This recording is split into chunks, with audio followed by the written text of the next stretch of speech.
while flying to Scotland. My mom sent 31 texts telling me to turn around, but I didn't. She demanded I cancel a $12,750 honeymoon to babysit or be disowned. I chose my life, not her ultimatum. On my flight to Scotland, my mom sent 31 texts telling me to cancel my $12,750 honeymoon and fly home to babysit my siblings or be disowned. The text from my mother arrived on my phone screen at 6:41 a.m. while I was waiting in the customs queue at Heathrow Airport, and the first three words caused my knees to buckle. Emergency family gathering. I saw my wife Harper's expression as she read over my shoulder. I watched her countenance morph from drowsy satisfaction to anxiety about something more serious, anger, or recognition. We had been married precisely 21 hours. We'd spent the previous 9 months preparing our vacation to Scotland. We saved $12,750 to finance the Highlands distilleries and castle accommodations. And my mother's next message, which arrived before I could digest the first, said, "Your sister Madison fractured her leg. Someone has to babysit the kids. You must return home today." Not, "Can you return home?" Not, "Is there any need?" As if I were an employee she could summon at any time. I'd been the oldest of 5 children for 29 years, but I'd been functioning as a third parent since the age of 10.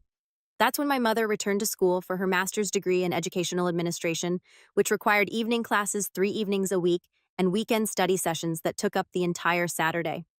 My father had a sports goods store working retail hours on most weekends and during the Christmas season. Someone needed to monitor my younger siblings, Madison, who was 7 at the time. The twins Carter and Dylan were 5 years old, while baby Sienna was just 3. That person became me. I learned to make macaroni and cheese before I learned long division. I changed diapers while my pals played Little League. While my age group had sleepovers and went to the movies, I read bedtime stories and looked for monsters beneath mattresses. By the time I was 13, my responsibilities had shifted from basic childcare to effectively running the family. I went grocery shopping with a list my mother had set on the counter and cash she'd put in an envelope labeled food money. I made supper most evenings. Nothing extravagant, just spaghetti tacos and chicken nuggets, the type of food that a child could handle. I assisted with homework, managed sibling disagreements, and provided bandages and children's Tylenol. I remembered which youngster was allergic to strawberries and which one refused to eat their sandwich until it was chopped into triangles. My parents always commended me for being mature, reliable, and dependable. Teachers at school referred to me as an ancient soul. Neighbors believed I was wise beyond my age. No one ever questioned why a 13-year-old was performing the job of 2 adults or why my parents appeared perfectly content to delegate their parenting responsibilities to their child. The practice remained unabated throughout middle and high school. I couldn't join the basketball team since practice lasted until 5:45 p.m., and someone had to collect the kids off the school bus at 3:05. Sienna had a dancing performance that night, and my parents had commitments they couldn't break. My mother had a meeting in Phoenix. My father had an inventory weekend at the store. I only attended one high school party since leaving the kids alone overnight was not an option.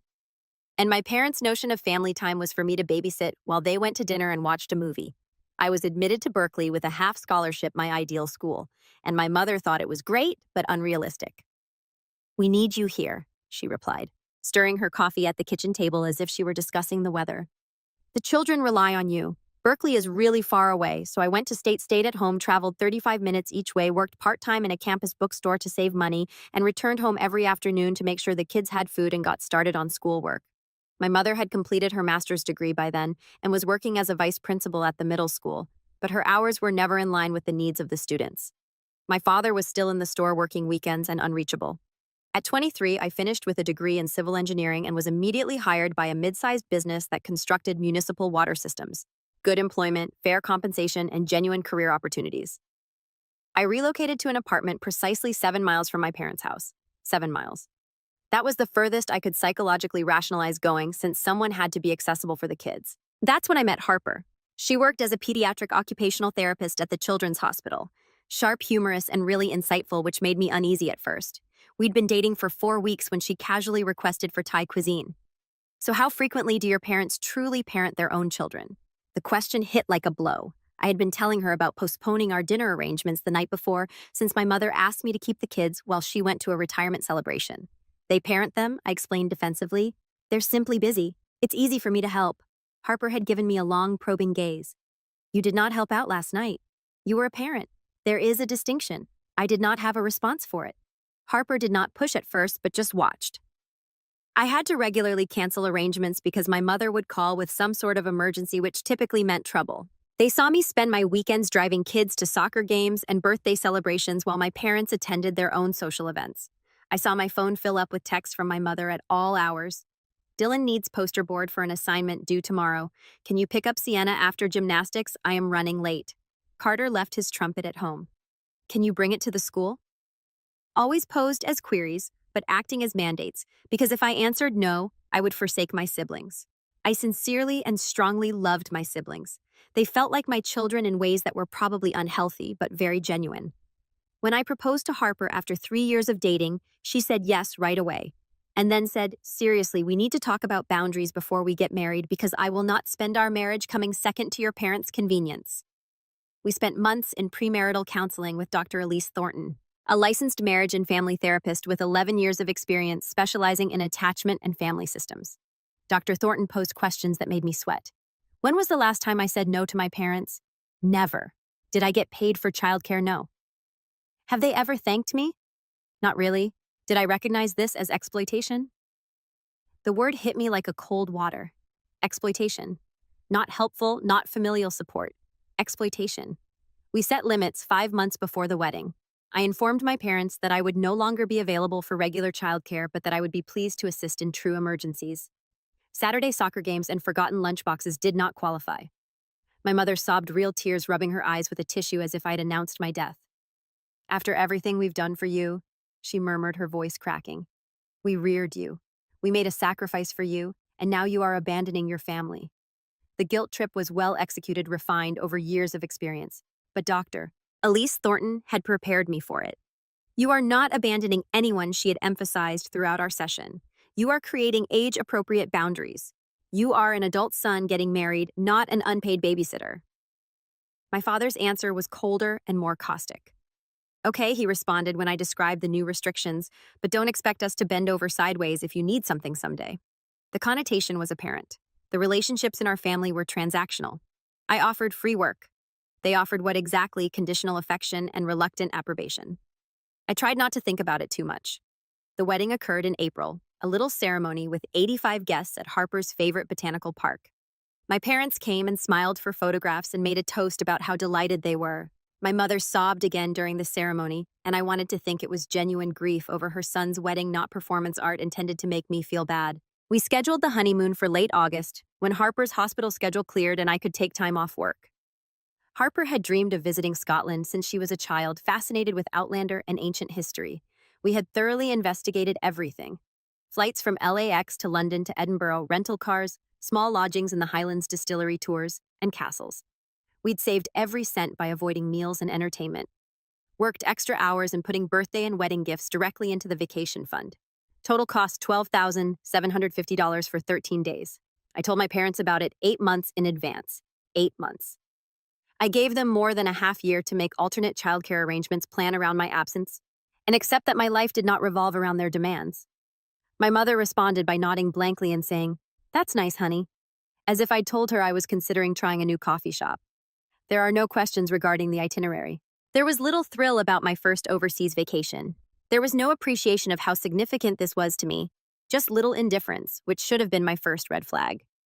But I was stupid enough to assume that the limits we'd established were being followed, and that my parents had accepted that I was no longer their go-to childcare answer. Looking back, I can't believe I was that foolish. They'd spent 19 years teaching me to be accessible, to drop everything, and to put their wants ahead of my own. 5 months of treatment would not be enough to remove such brainwashing. The first signs of problems appeared 4 weeks before our trip. My mother called on a Sunday morning as Harper and I were preparing breakfast. "I need to talk to you about something," she stated in her serious administrator voice. "Your father and I have received an invitation to a wedding in Portland on September 4th. We hoped you could watch the kids that weekend." September 4th fell right in the middle of our trip. We'd be in an essay to explore Loch Ness and see Urort Castle. I quickly responded, "I can't. I will be in Scotland. I informed you about this some months ago." A long pause. "So couldn't you postpone only a few days? We simply cannot miss this wedding. It is your father's cousin's daughter, and it would be impolite not to go." The audacity was amazing. They preferred that I postpone rather than cancel, like that was more logical. My honeymoon so they could attend a wedding for someone I'd only met twice in my life. Mom, we paid $12,750 for this vacation. The flights alone cost $4,200 and they were non-refundable.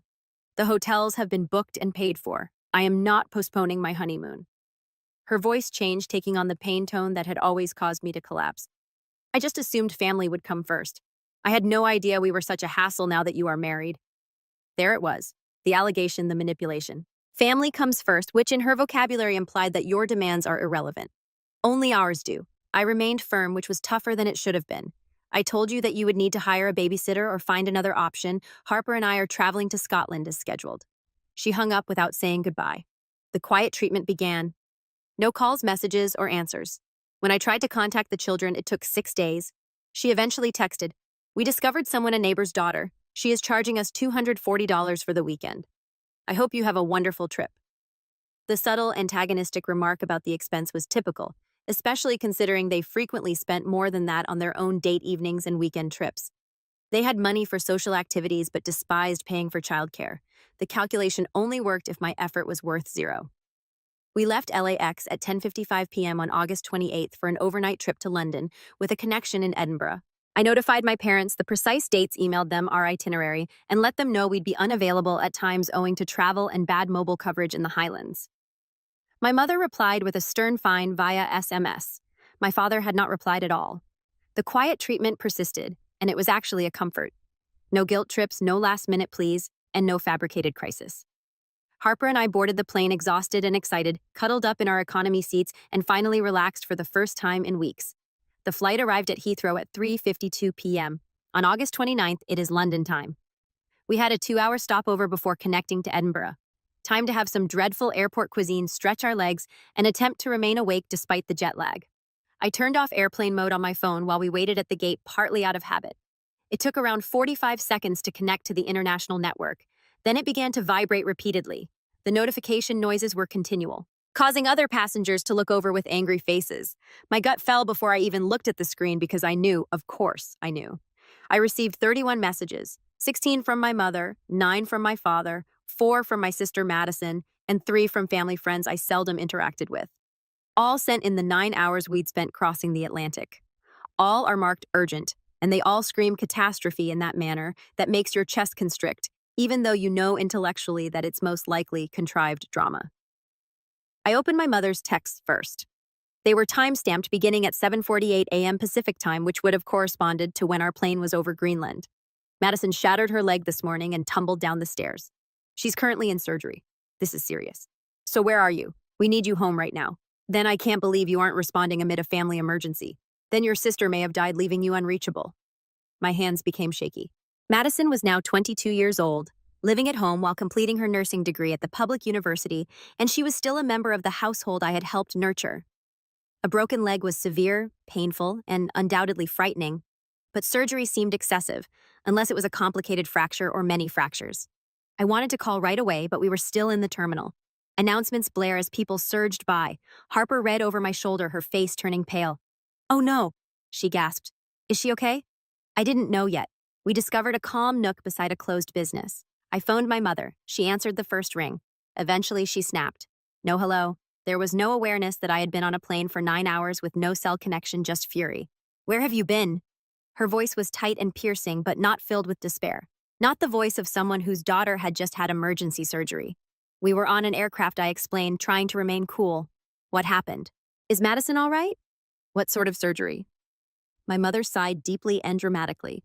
She slipped down the basement stairs this morning while hauling clothes down. The doctor stated that she shattered her tibia in 3 places. They had to put a rod in. She'll be non-weight-bearing for at least 7 weeks, possibly 9. I dialed the hospital's number on my phone, ready to talk with someone directly.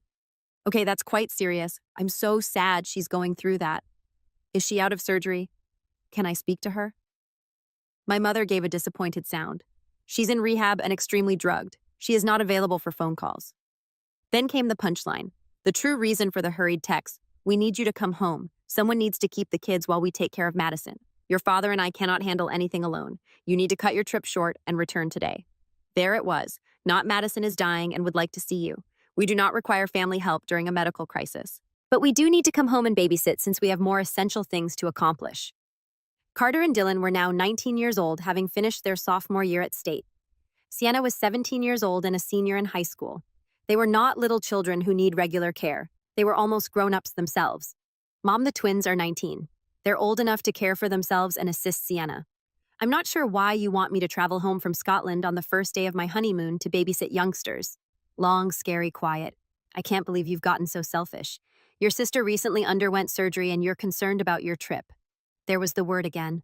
Our vacation, not honeymoon, made it feel frivolous, optional, and something I could skip without consequences. This isn't a vacation, I said, my voice rising despite my best attempts. This is my honeymoon. We saved for several months. We paid $12,750 for this vacation. The flights are non-refundable. We just arrived 5 hours ago. Madison is going to be okay. A fractured leg is horrible, but it is not life-threatening. And the kids are teens, not toddlers. They don't need me there. My mother's voice became frigid. If you don't come home, you shouldn't bother returning to this household. You've chosen a vacation above your sister, your siblings who rely on you and this family, and I'll make certain that everyone understands who you've become. The danger hovered in the air, familiar and unpleasant. Emotional blackmail had always been her chosen weapon, developed over decades of experience. I hope Madison heals quickly, I murmured, my voice wavering slightly. We'll check in tomorrow, but we won't be home early. We just arrived. I hung up before she could reply. Harper was looking at me with big eyes. She threatened to disown you, she replied slowly, because we did not cancel our honeymoon to babysit teens. Put that way, it sounded absurd. It was wild. But it was also the same dynamic I'd been stuck in for 19 years. My wants were irrelevant. My limits did not matter. My existence wasn't important except as a resource for my parents to abuse. We boarded the aircraft to Edinburgh. The short trip was meant to allow us to regain our breath, reorganize, and begin our genuine honeymoon. Instead, I spent time looking at my phone, watching texts accumulate. My father texted, "Your mother is distraught. Madison is asking for you. The children are afraid. This is what you chose." We arrived in Edinburgh at 9:05 p.m. local time. We picked up our rental car, a little Nissan hatchback with right-side steering, which made my American head hurt. We drove 45 minutes to our first hotel, a renovated Victorian mansion in the old town with uneven flooring and a fireplace in the room. It should have been amazing, the start of all we had planned. Instead, I perched on the side of the bed and dialed Madison's mobile phone, desperate to hear from her personally, that she was okay, and that this was not the 5-alarm situation my mother had described. She responded on the 4th ring, her voice muzzy and distant. "Hey," she said. "Mom claimed you were not coming home." "I'm in Scotland," I explained gently. "I am on my honeymoon. I'm really sorry about your leg. That sounds really uncomfortable. How do you feel?" She was silent for a moment, and I could hear the beep of hospital equipment in the background. "It sucks. The surgery hurt, and the painkillers make me feel strange, but I'm fine." The doctor described it as a clean break. The hardware appears to be in good condition. I'll be on crutches for a while, but I should recover well. Relief washed over me. Clean break. Good prognosis, not the medical catastrophe my mother had predicted. "So why is Mom claiming that this is a family emergency that requires me to fly home?" I inquired carefully. Madison sighed. "She's freaking out because someone needs to help me get around. And it appears she can't handle that, let alone managing the household where Carter and Dylan are adults and Sienna is 17. I'm not sure why she acts like they're 7 years old." There it was, the truth. Simple but infuriating. My mother did not wish to parent. She wanted me to come home and resume my role as an unpaid caregiver so she wouldn't have to deal with her daughter's injury. "Maddie." "I'm not flying home," I explained. "I apologize, but I gave them 8 months' notice about this trip. They had time to plan. This is my honeymoon." "I know," she said, sounding tired. "I also told Mom about it. I told her the twins could help me and I didn't need you to fly home from Scotland, but she's all about family obligations and how you've changed since you married. It is exhausting." We talked for a few more minutes and I reassured her that I loved her and wanted to hear about her recovery. She insisted that I enjoy my trip and ignore our mother's dramatics. When we hung up, I felt slightly better. My sister was not dying. She didn't need me there. This was a manufactured crisis, as Dr. Elise Thornton had warned me to expect. But the texts kept coming. My mother, my father, and extended family members whom my parents had clearly requested as reinforcements. My Aunt Marjorie. "I can't believe you would abandon your family like this. What is wrong with you?" My Uncle Raymond. "Your mother is crying. Come home and fix it." Cousins I hadn't spoken to in years suddenly voiced their concerns about my selfishness, cruelty, and complete lack of family values. The psychological assault was relentless. Every day, dozens of messages repeat the same themes: bad son brother, selfish husband, and family destroyer. Harper was watching me spiral. We were supposed to tour Edinburgh Castle, walk the Royal Mile, and drink whiskey in cozy pubs. Instead, I was glued to my phone, reading accusations and guilt trips, and my anxiety increased with each notification. Harper took my phone from me on our third day in Scotland after I had spent 2 hours in our hotel room responding to family texts rather than hiking through the Highlands as planned. "This had to stop," she stated firmly. "They are ruining our honeymoon. You are letting them ruin our honeymoon. We need assistance." We discovered Dr. Marin Whitaker, a family systems therapist based in Portland, who also offers telehealth sessions via an online directory. She had 16 years of experience focusing on emotional abuse parentification and toxic family dynamics. We scheduled an emergency video call for that afternoon, sitting in our hotel room overlooking Edinburgh, as Dr. Whitaker listened to me explain 19 years of exploitation and the current crisis. She did not interrupt, instead taking notes and occasionally asking clarifying questions. When I finished, she was silent for a long time. She finally explained that what your parents had done was known as parentification. It is a type of emotional abuse in which parents inappropriately delegate adult responsibilities to their children. You have been exploited since the age of 10. You gave up your childhood, adolescence, and early adulthood to raise their children, and now they're escalating because you finally set a boundary. She spoke with clinical detachment, stating facts rather than passing judgment. The emergency they've created, in which you must cancel your honeymoon to care for teenagers who do not require intensive care, is a control tactic. They're seeing if you'll break and revert to old habits. Flying monkeys refers to a family-wide attack in which relatives are recruited to harass you. It is deliberate abuse. Hearing a licensed professional with credentials describe this as, "Abuse changed something in my brain." It wasn't just Harper being overprotective or me being overly sensitive. This was real, documented clinical abuse. Dr. Whitaker assigned me homework: document everything, every text, voicemail, and guilt trip. She requested dates, times, and exact wording. If your parents escalate further, she warned, you may require legal representation. I want you to have evidence. I assumed she was being paranoid. I didn't realize how right she was. We spent 5 days in Edinburgh before driving north into the Highlands as planned. The scenery was breathtaking: rolling green hills, ancient castles perched on cliffs, locks as clear as glass. We visited Stirling Castle, drove through Gleno, and stopped at small distilleries that produced single malt whiskey and copper stills. It should have been perfect, but my phone was constantly buzzing, sometimes with 60 messages per day. My mother's texts ranged from hurtful to aggressive to openly threatening. "You're destroying the family. Everyone knows what you did. There will be consequences for this betrayal." On September 4th, 5 days into our trip, my mother sent a text that made my blood freeze. "Because you have abandoned your responsibilities, we are filing a formal complaint with Adult Protective Services. The twins and Sienna are being neglected because you are not present to care for them properly. Enjoy Scotland while you can." I showed it to Harper, my hands shaking. "Can she do that?" I asked. "Can she report me to the APS for not babysitting?" Harper, who had spent years practicing pediatric medicine and dealing with bureaucratic nightmares, appeared skeptical. Adult Protective Services are for elderly or disabled adults who are abused or neglected. Your siblings are teenagers with no custody arrangements. I don't believe there is any mechanism for that complaint to stick. Dr. Whitaker was more direct in an emergency session held that evening from our hotel in Annecy. "Your mother is bluffing," she stated flatly. "She's attempting to scare you into returning home. But she's also creating a paper trail that could backfire spectacularly, because she's effectively documenting that she can't parent her own children without the unpaid labor of her adult son. That will not look good if any agency actually investigates." She was correct about the bluff. No one from Adult Protective Services ever called, but the threat had been made and it lingered in my stomach like poison. 3 days later, on September 7th, I received a call from an unknown Oregon number. I answered wearily, expecting a telemarketer or the wrong number. Instead, a professional male voice asked, "Is this Logan Pierce?" I confirm, "This is Troy Helene with Child Protective Services. I'm calling because we received a concerning report about minors in your household." My brain stuttered at the words "minors household." "I'm sorry," I said. "I have no minors in my household. I am on my honeymoon in Scotland. Are you certain you have the right person?" Troy Haldane sounded puzzled. "The report identifies you as the primary caregiver for 3 minor siblings, Carter Dillon and Sienna Pierce. It states that you abruptly stopped caring for the children without making alternative arrangements, putting them in danger." The pieces clicked into place with sickening precision. "My mother filed that report," I stated, "and she lied. Carter and Dillon are 19 years old. They are adults.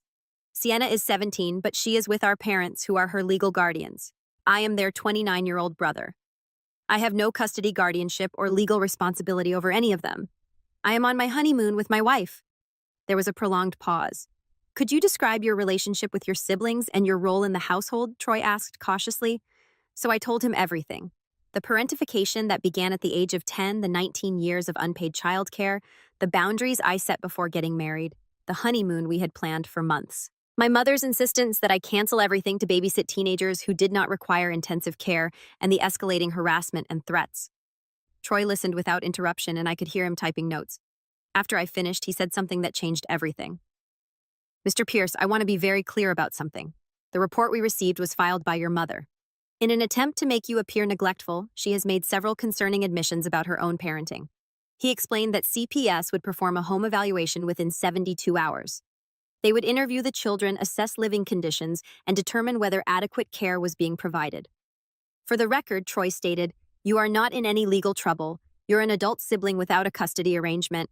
Your mother's claim that you abandoned minor children is factually incorrect. 2 are adults and 1 is in her legal custody. But her admission that she cannot adequately care for her children without your constant presence is deeply concerning." We hung up. I immediately contacted Dr. Marin Whitaker again. "CPS is investigating my parents," I said, "and they are still processing it because my mother attempted to report me for not babysitting." Dr. Whitaker was quiet for a moment before saying something that will stay with me. "Logan, if CPS finds problems, it is because they exist. Not because you failed to conceal them, but because your parents have been neglecting their children while using you as a cover.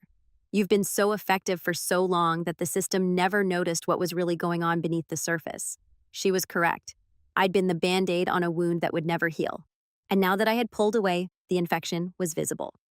CPS conducted a home visit on September 9th. I was not there. I was in a small hotel in the Highlands near Loch Ness, attempting to enjoy a distillery tour, while my stomach churned with anxiety. Troy Haldane called me later with his findings. "Mr. Pierce, I wanted to give you an update personally. We made an unannounced home visit this morning at 9:40 a.m. We identified several areas of concern. He listed them in the careful clinical manner that social workers use. The house was disorganized and dirty, with dishes stacked in the sink, overflowing laundry, and little fresh food in the refrigerator. Dylan answered the door because his parents were still sleeping at 9:40 a.m. on a Thursday. Sienna had missed 4 days of school that week with no documented reason or parental contact." Troy went on to say, "We interviewed each minor child individually. They all stated that you had previously been in charge of most household management, child care, and emotional support. They described feeling confused and overwhelmed by your absence because they were unsure how to handle basic tasks that your parents had never taught them. The 19-year-olds reported being expected to fill your role while receiving no guidance or support. Your 17-year-old sister expressed feeling abandoned by both you and your parents." His voice softened slightly. "To be clear, she stated that she understands you're on your honeymoon and believes your mother is being ridiculous, but she feels abandoned by your parents who appear unable or unwilling to engage in parenting now that you're not there to manage everything." Troy stated that CPS was opening a case. "My parents would have to complete a parenting capacity assessment, attend mandatory family counseling, and show that they could meet their children's basic needs without relying on their adult son. If they do not comply, or if Sienna's situation deteriorates after the twins move out as they have stated they intend to do, we will need to consider alternative placement for her." The weight of it settled on me. My absence revealed such profound parental inadequacy that the state stepped in, and my mother had caused it by attempting to weaponize CPS against me. My parents' calls stopped after the CPS visit. The silence was eerie and unsettling, but the flying monkeys increased. Family members I barely knew were calling Harper's workplace, attempting to have her fired for corrupting me and destroying our family. Someone wrote on my firm's Facebook page that I was an abusive brother who had abandoned his disabled sister. My mother had apparently launched a full-fledged public relations campaign, telling everyone who listened that I'd refused to help during a medical emergency, that I'd called CPS on them out of spite, and that I was a monster who prioritized money and vacations over family. The lies were so prevalent and confidently delivered that some people believed them. Dr. Whitaker predicted this.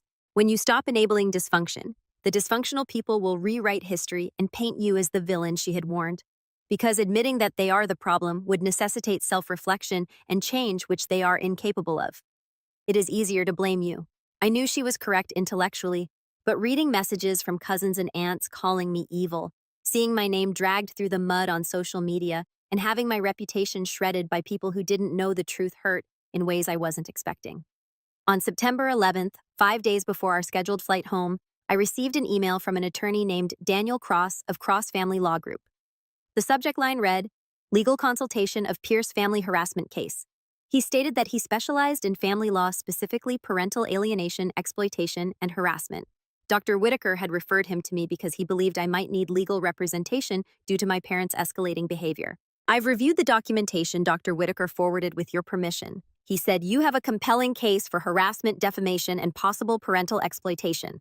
I'd like to discuss your options during a free consultation." We had that consultation at a pub in a small Highland village. Harper and I huddled around my phone at a corner table as Daniel Cross explained our legal options in simple, straightforward language. Bottom line, he stated, "Your parents have no legal right to your time, money, or labor. You are not responsible for their children. You never were. Any suggestion that you have a legal obligation to provide childcare is completely false." He explained that the defamation, which involved telling people I was abusive, neglectful, and cruel, could potentially be actionable if it harmed my professional reputation, though those cases were difficult to prove. The harassment campaign through third parties, which involved family members flooding my phone and contacting my workplace, could support a restraining order. "I recommend documenting everything which you already do," Daniel said. "Every message call and social media post. If you want to pursue a cease and desist letter, I can write one. It would formally notify your parents to stop contacting you directly or through intermediaries making false statements about you and leaving you alone.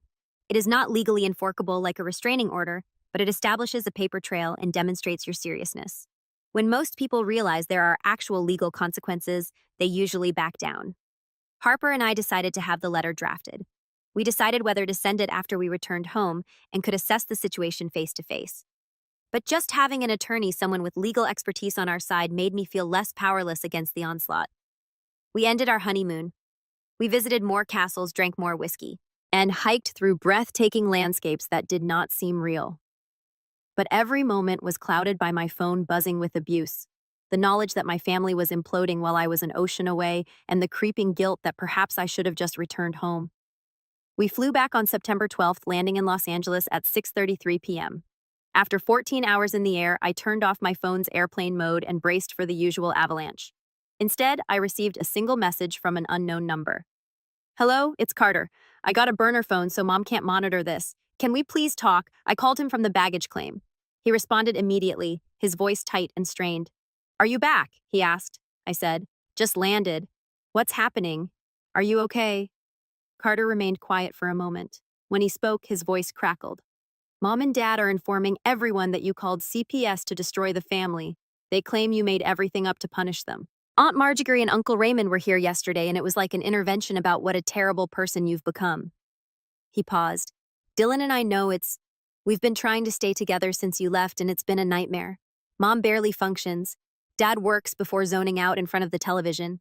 Sienna is struggling, and no one is helping her. The CPS lady was here, and she should have come years ago, but Mom is acting as if you orchestrated this." "I didn't call CPS," I explained carefully. "Mom called them herself, attempting to get me into trouble. However, when they investigated, they discovered real problems. That is not my fault, Carter. That is on Mom and Dad for failing to parent without my help." He made a sound that could have been either a laugh or a sob. "I understand. Dylan knows. We are not stupid. We've been witnessing this dysfunction our entire lives.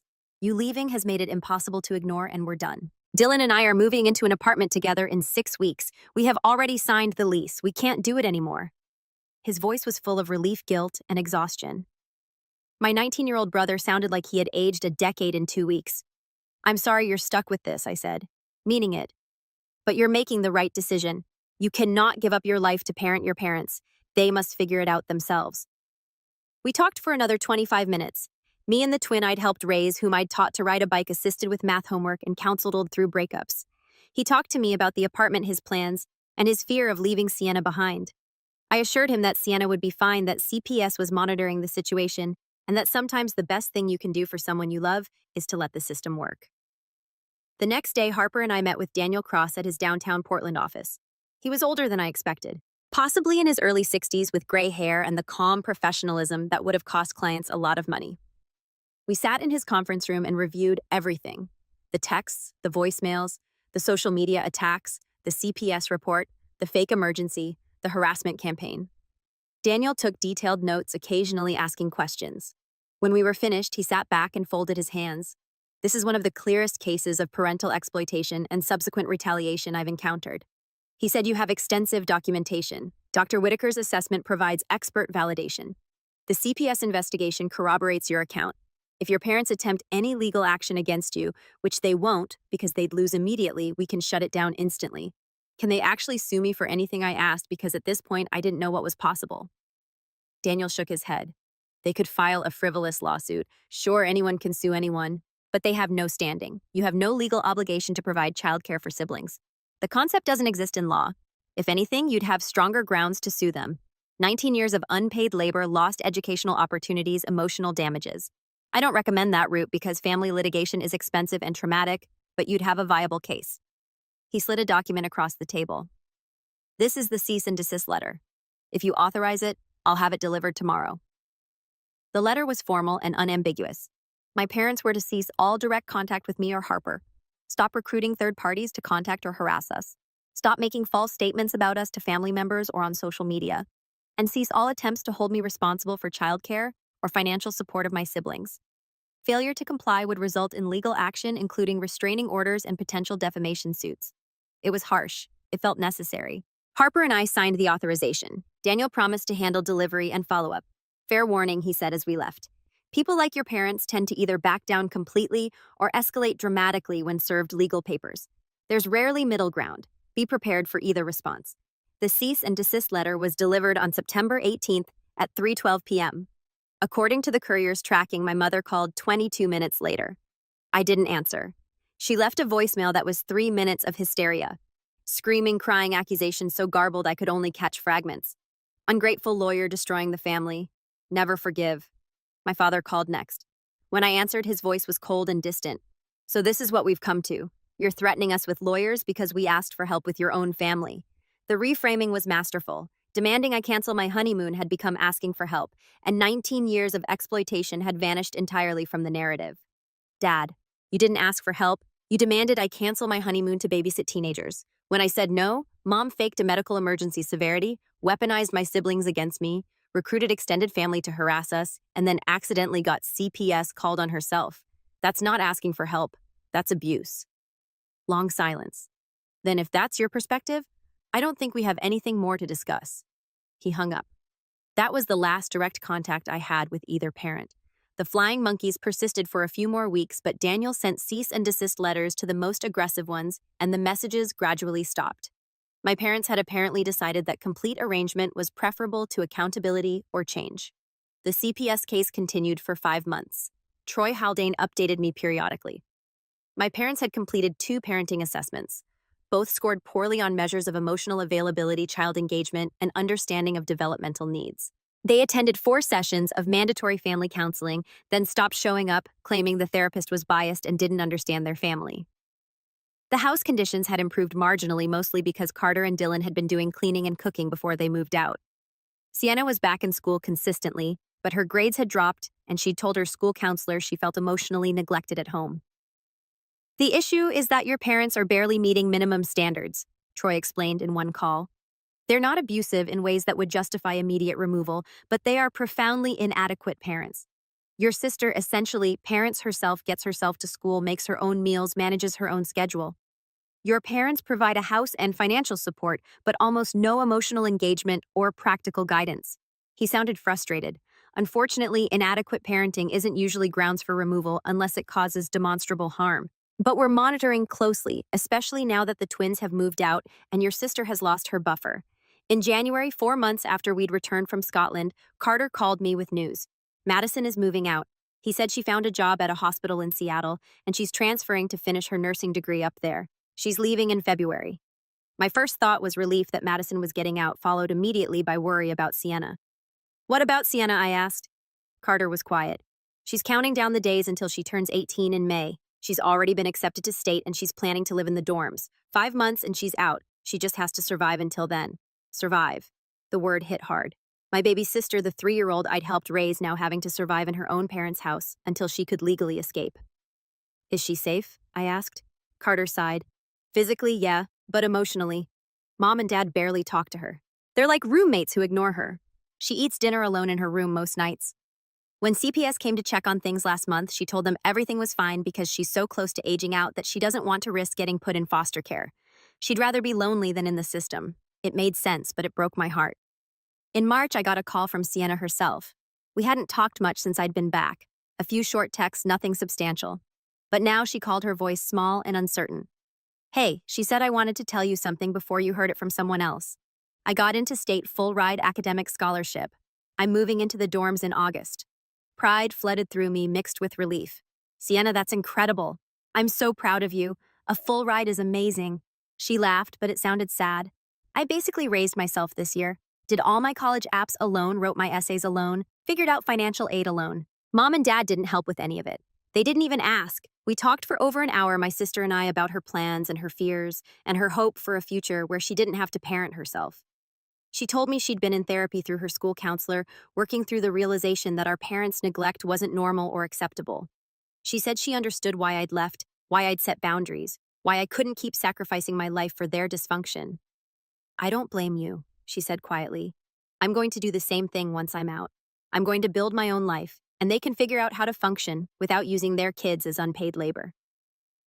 The CPS case closed in May, right before Sienna's 18th birthday. Troy called to let me know. "We're closing the case since all the children are now adults." He said, "For what it's worth, I want you to know that you didn't cause this situation. Your parents did. You just stopped enabling them to hide their inadequacy. Your siblings are all going to be okay. They're smart, resilient, and getting out. That's the best outcome we could have hoped for." He paused. "And Mr. Pierce, what you did? Setting boundaries, protecting your marriage, refusing to sacrifice yourself. That took real courage. Your siblings learned from watching you that it's possible to choose yourself. That's a gift." My parents still haven't spoken to me. It's been 20 months since the honeymoon, since the boundary that broke our family. I've seen them 4 times in that period. 3 times at a distance at family events where we stayed on opposite sides of the room. Twice at the grocery store where my mother literally turned her cart around and left when she saw me. They look older, smaller, diminished, somehow. My mother's hair has gone almost completely gray. My father has developed a stoop. They look like ordinary aging people who made catastrophic choices and paid devastating prices. Sometimes I feel sorry for them. Mostly I feel nothing. Madison is thriving in Seattle. Carter and Dylan share an apartment and are doing well at State. Sienna moved into the dorms in August and calls me regularly with updates about classes, friends, her newfound independence. She told me recently that she barely talks to our parents. They call occasionally, but the conversations are stilted and brief. They don't know how to relate to me as a person. She said they only knew how to relate to me as someone they could use. Now that I'm not available for that, we have nothing. It's sad, but it's also reality. Harper and I just celebrated our 3rd anniversary. We took a long weekend to Cannon Beach, stayed at a small inn, walked on the shore, ate fresh seafood, and actually relaxed. No emergencies, no guilt trips, no manufactured crisis. It was quiet and simple and exactly what our honeymoon should have been. On our anniversary night, watching the sunset over the Pacific, Harper asked if I regretted how everything had played out. "You lost your parents, essentially," she said softly. "That's not nothing. Do you wish you'd handled it differently?" I thought about it, really thought about it. About Carter's exhausted voice talking about surviving our parents' house, about Sienna doing her college applications alone, about 19 years of my life spent parenting children who weren't mine, about the honeymoon my mother tried to steal. No, I finally said I don't regret it. I regret that it was necessary. I regret that my parents chose control and pride over relationship. I regret that my siblings got hurt, but I don't regret protecting our marriage and choosing our life together. Because if I'd given in, if I'd flown home from Scotland and resumed my role, it never would have stopped. They would have owned me forever. Harper squeezed my hand. "I'm proud of you," she said. "I know that might sound condescending, but I mean it. You chose yourself. You chose us, and you gave your siblings permission to do the same." We sat in silence, watching the sun sink into the ocean, and I felt something I hadn't felt since before the honeymoon. Peace. Real, deep, uncomplicated peace.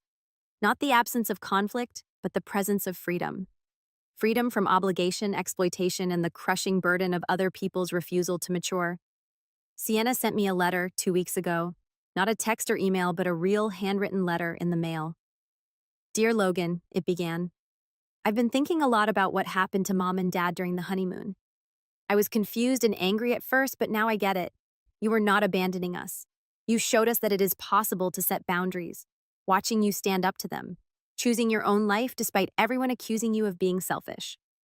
That taught me something I needed to know, that my worth does not depend on how useful I am to others, that I am free to want things for myself. Thank you for that.